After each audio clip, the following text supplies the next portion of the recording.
ciri khas mriki. Oh, jena. Nembe mireng niki jenengan. Iki jenenge kok cepete mateng joget bae ketok ya, bae penu. Oh, penu. Bahasa tak pas ora pas-pas. Ya ora apa-apa. Karena lagi ketemu pisan kok. Lah nggih, panyuwunipun saking Pak Zainuri mau ngersakake lagune inggih menika napa Pak mau Mboten. Iki golek nang iki mau bibit iki.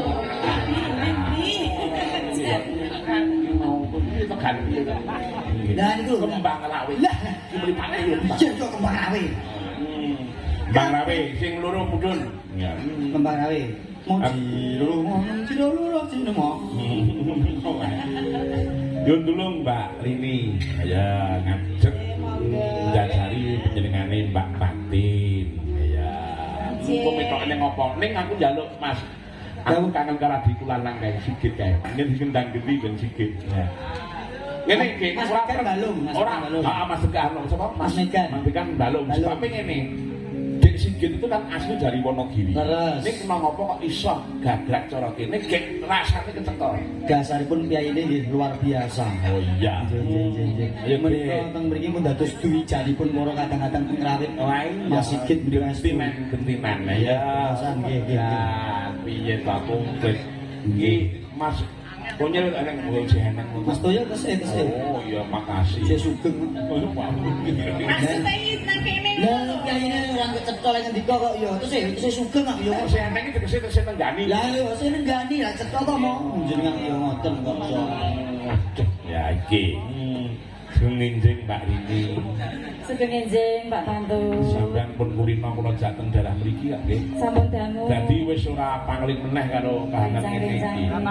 Satu kali lagi garapan cara balen. Purwodadi. Purwodadi. Kembang rawe nggih. Kembang rawe. Monggo metoke teng pundi monggo. Metok niku tegese bablase ning bablase nggih. Ning wau ra. Bangno kados aku bablase ning nonton tayub. Nggih. Nah, niki mungkin metoke teng napa terserah. Nek biasane seneng aku kropiok. Oh, cocok, Mas.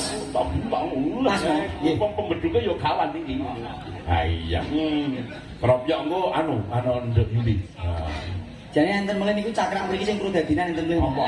Ketek peper mo. Estu tayuban. Maksudnya piye kok ketek peper? Tayuban judule ketek peper nek mboten nyun pirsa kalih. Itu wadah, Mbak. Enten peper lagu. Enten lagune incilik-incilik ngalor. Incilik-incilik ngidul. Joget terus piye nek ketek peper? Yo delok kendangane. Estu nek mboten pitados nang ngene. Incilik-incilik. Itik-itik kok itik-itik. Oh, Itik hati, itik kok niki lho niki. Dipirsani Pak Mahno barang kok. Lah ati nomo. Wong kok itik-itik bener apa? Itik wong laku lho, itik-itik ngalor, itik-itik Ya apa mau apa? Kok mah icil-icil ngawur. Ya aku ora ngerti kok ya. Lah mu takok ora ngerti kok. Iya. Aku wis karepmu metoke ning ngopo game manut game. Itik ya wis anu malah tambah bagus iki malah ketemu saya. Ngono kuwi anu tak do direkam. YouTube iki dipirsani.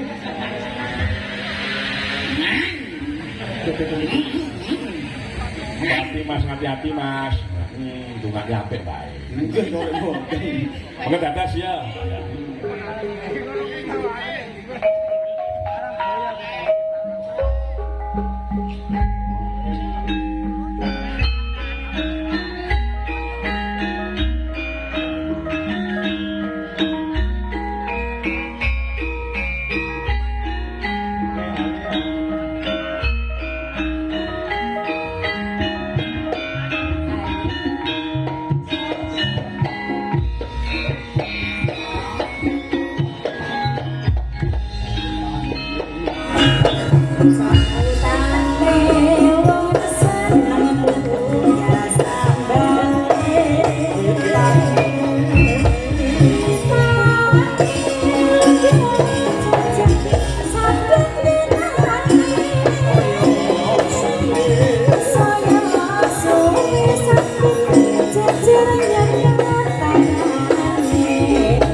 Lho, krop-kropiok iki.